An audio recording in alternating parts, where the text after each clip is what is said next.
Lord, I come before you now with something burning inside me. You know why? Because I can't stand living as if everything is fine when, in truth, deep down I feel something is missing. I know you hear me, but I still need to ask, do I really know how to truly speak to you? Do my words reach your heart? Or are they just sounds thrown to the wind? I find myself thinking, Father, how many times have I bent my knees and said what I thought was right, but deep down, I was hiding my own truth? How many times have I pretended to be strong, while you knew I was broken inside? And this bothers me, Lord, because I know that nothing is hidden from you. I know that you see not only what I say, but also what I fail to say. So I ask myself, why do I keep trying to hide what you already know? I want to be honest with you now. I'm afraid of failing, afraid of disappointing, afraid of not being enough. Sometimes I feel like someone trying to carry a weight that doesn't belong to me, but that I can't let go of. It's as if I've collected scars that, instead of reminding me of overcoming, remind me of the falls I haven't yet overcome. And I ask, why is it so difficult to confess before you what is already clear to your eyes? I know you invite me into the light, but the light also scares me, because it reveals everything I'd rather keep hidden. I say I trust, but do I really? I say I give you my struggles, but don't I still hold everything in my own hands? And when the silence comes, oh Lord, that silence that sometimes seems endless, is you really listening? Or is it just me who doesn't know how to wait? There are days when I feel surrounded by the darkness of my own thoughts. It's on those days that I realize how much I need you, because I can fool the whole world, but I can't fool the Lord. And perhaps that's exactly where healing begins. The moment I stop hiding my pain and decide to show it to you without fear, without shame, without masks. But you know what intrigues me most, Father? It's that even though you know who I am, with all my mistakes, my failures, my failings, you still call me, you still give me space to speak, you still give me the chance to draw near. Why? What do you see in me that I can't see myself? I come today as someone broken, someone who has grown tired of trying to appear whole. I come as someone who needs to be seen, not for what they appear, but for who they are. I come because I know that in your presence, even my weaknesses can become seeds of victory. But am I ready to truly surrender? Am I prepared to be molded, even if it hurts? That's what makes me restless. Because I know that when we approach you with sincerity, something changes. Something profound happens within the soul. And perhaps that's precisely the fear, change. Because change means leaving behind everything that has defined me until now. And if I'm no longer who I was, who will I be, Lord? I want to discover. I want to surrender. But I also want to understand. I want to open my heart. But I still wonder if I'm ready for what the Lord will reveal. It's this tension that holds me back. This internal struggle between holding on and letting go. Between hiding and confessing. Between appearing and being. And in the midst of this whirlwind of thoughts, a truth begins to echo within me. Perhaps the healing I so desperately seek is not in the answers I have not yet received, but in the simple act of being here, now, before you, without reservations, without disguises, just me and the Lord. But Father, if prayer truly has the power to transform, then I need to understand what happens when I pray not only for myself, but also for others. Could it be that, when I carry someone else's pain in prayer, you also touch my own? And it is in this question that the next part of my search arises. Lord, I need to confess something that troubles me. Often when I bend my knees, I think only of myself, of my pain, my fears, my needs. It's as if prayer were a mirror that reflects only my face. But suddenly I realize, is prayer greater than that? Is it a bridge not only between me and you, but also between me and those I love, those who suffer, even those I don't know? I think, Father, of how many times someone has prayed for me without my knowing. How many hidden tears have been shed in silence, asking the Lord to keep me, to lift me up, to heal me. Would I be here today, speaking to you, if it weren't for these invisible intercessions? This thought leaves me disconcerted, because perhaps I am experiencing miracles that I don't even know were sown by voices the Lord heard on my behalf. And this confronts me, Lord, because if I have received so much, why am I still so quick to think only of my own world? Have I been selfish even in my spirituality? Have I reduced the greatness of prayer to a list of personal requests? forgetting that there are hearts crying out for help that I myself could raise in prayer? Father, I begin to wonder, what happens when I pray for someone far away? Does my voice truly reach you and somehow touch that person's life? Does it happen that when I mention a name before you, heaven moves and something invisible breaks upon that life? I don't fully understand how it works, but there's something inside me that believes it does, because I've felt this inexplicable peace, this sudden strength, as if a prayer had reached me from afar. So Lord, if it's true that prayer has this power to bridge distances, to break down barriers, to unite heaven and earth, I no longer want to limit my words to my own pain. I want to be an intercessor. I want to stand in the gap for those who lack the strength to pray. I want to carry, even for a few minutes, the weight of those who are exhausted. But a doubt arises within me. Do I have this strength? Are my prayers truly heard when I pray not for myself, but for someone else? I don't want this to be just a spiritual obligation, Father. I want to feel my heart truly burn when I pray for someone. I want to care enough to be moved by love, not just repeat empty phrases. Because deep down I know, prayer born of love carries a different weight. It pierces the heavens in a way that lifeless words never could. But I confess, sometimes I feel too small to carry pains that aren't mine. It's as if I say, Lord, I already have so much on my shoulders. How can I carry even more burdens? And then another question comes to me that I can't keep quiet. Could it be precisely in the act of praying for others that the Lord also eases my own burdens? Could it be that while I forget myself to remember someone else, the Lord silently tends to my wounds? I think about this, and something inside me stirs, because perhaps intercession is that mysterious place where I find healing as I ask for healing, where I find peace as I seek peace for another. Perhaps this is where prayer becomes more than words. It becomes shared life, multiplied hope, faith spread like wildfire. And in the midst of this whirlwind of thoughts, Father, I realize there's one detail that still bothers me. If the prayer of the righteous is powerful, then what does it really mean to be righteous before you? Because if my failures haunt me, if my imperfections remind me every day that I'm not enough, do my words still have value when they reach your ear? And it is with this question that my heart is troubled, because perhaps the true secret of prayer lies there, in understanding who is righteous before you. Lord, there's a question that won't leave me alone. What does it truly mean to be righteous before you? Because I look at myself and find no perfection. I stumble over the same stones, fall into traps I should have learned to avoid, and yet your word says that the prayer of the righteous is powerful and effective. So how can I fit into this? Is there still room for me in this place of righteousness? I need to be honest with you, Father. When I think of justice, my mind races to the idea of perfection, and in that very moment I feel like I'm out of the game, like I'm incapable of achieving what you require. But does the justice you speak of have anything to do with human perfection?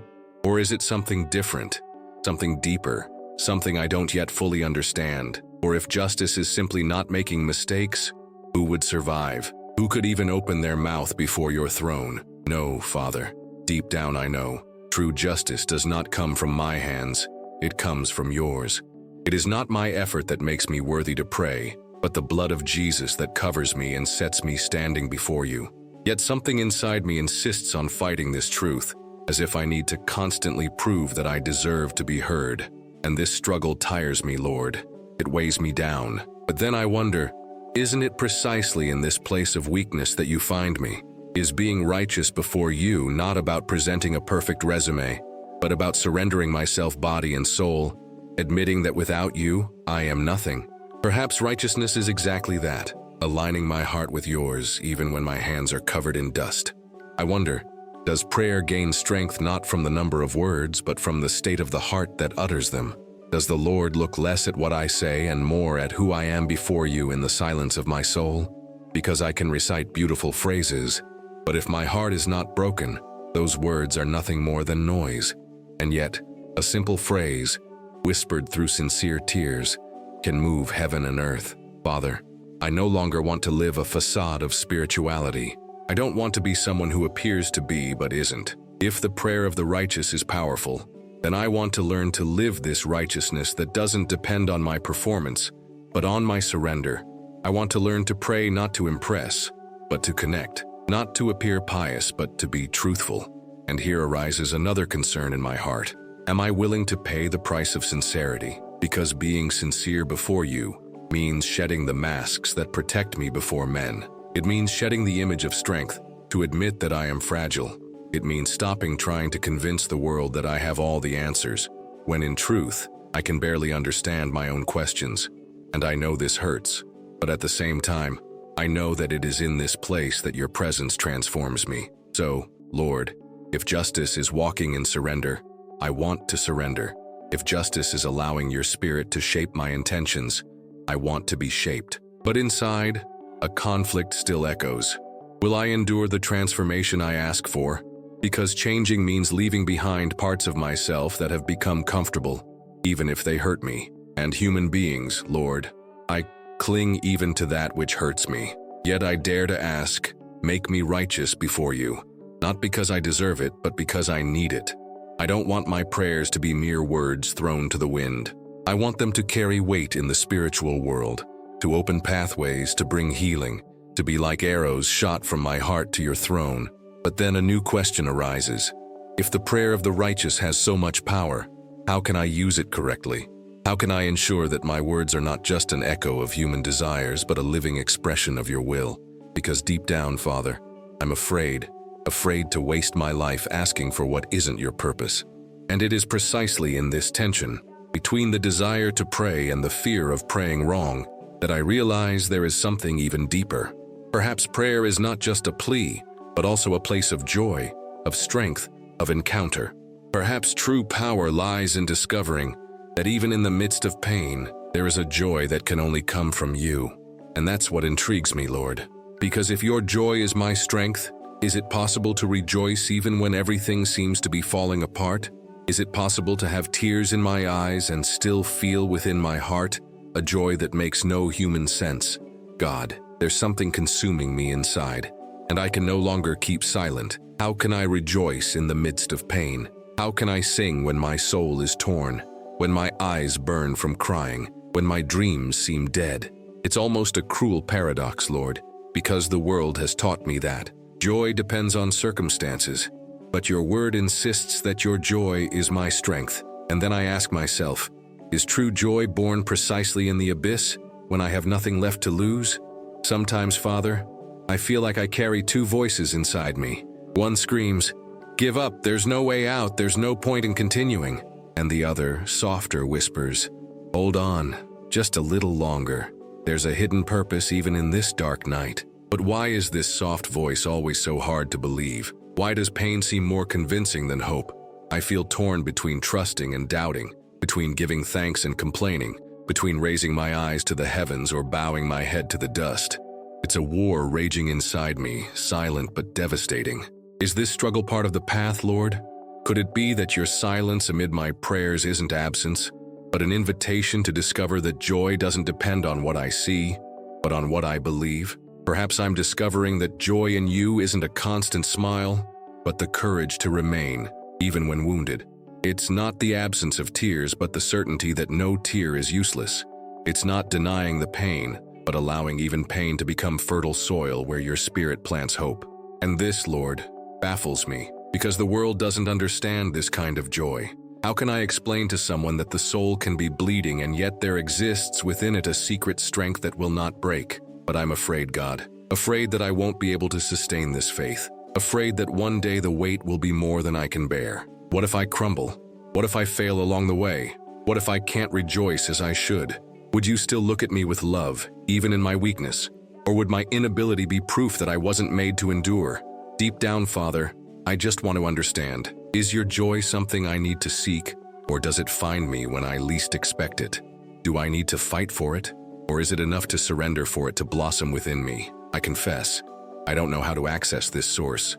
I try, I cry out, I seek, but often I find myself empty. Am I knocking on the wrong door? Or is it precisely in the void that your joy decides to be born? And this is where my heart stirs. What if joy is not a state, but a person? What if joy is not a fleeting feeling, but the very presence of Christ within me? Because if so, then even when everything else is missing, I am never completely empty. Because your presence, Lord, is the only thing that cannot be torn from me. But I still wonder, How can I live this in my daily life? How can I carry this joy amidst the bills that don't add up, the losses that suffocate me, the disappointments that corrode my soul? How can I transform this promise into a tangible reality? Perhaps I'm on the verge of discovering something I haven't yet grasped. Perhaps joy is the secret hidden within the pain. And Lord, if that's true, then I need you to show me. I need you to teach me to see light even when I only see darkness. Because if your joy truly is my strength, then it's the key that can transform how I navigate every battle. But am I ready for what comes next? Will I bear the cost of carrying this joy that doesn't depend on the world, but on you, God? Sometimes I wonder if the true miracle isn't the heavens opening, but my heart remaining standing when everything around me falls apart. Could it be that the greatest sign of your presence isn't in the extraordinary things I hope for, but in my own silent survival, when the world says I should have already fallen? Because, Father, there are times when I look in the mirror and don't recognize the strength that still exists within me. It seems like it doesn't come from me, as if it were an invisible breath sustaining my weary bones. Could this strength, this spark that keeps me from giving up, be your spirit breathing within me? I find myself thinking how strange it is. Life hurts me, but at the same time it teaches me. Every blow I receive seems to carry a hidden lesson. But Lord, why do your teachings often hurt so much? Why must learning come through loss, emptiness, silence? Can I only grow when something is missing? Is pain the only language my soul truly understands? And I confess, there are days when I rebel against this. I wish I could ask you for a lighter path, a road with fewer thorns. I wish I could ask you, if you are a father, why do I sometimes feel orphaned? Why do I so often pray and hear nothing in response? Or is your silence not abandonment, but a way of training me to hear beyond words? There's something inside me, Lord, that's deeply uncomfortable with this idea, because I want clear, quick, direct answers. But what I often get is just the feeling that you're there, saying nothing, and that disconcerts me. It's as if you're saying, trust, even if you don't understand. But how can I trust when everything inside me cries out for explanation? How can I rest when my mind demands logic? Still, there's a part of me that suspects. Perhaps logic can't decipher your mysteries. Perhaps your presence doesn't need to be explained, only experienced. And if so, isn't faith precisely this boldness to remain, even without guarantees? Is believing in you accepting living among unanswered questions, yet still walking? And then another concern arises.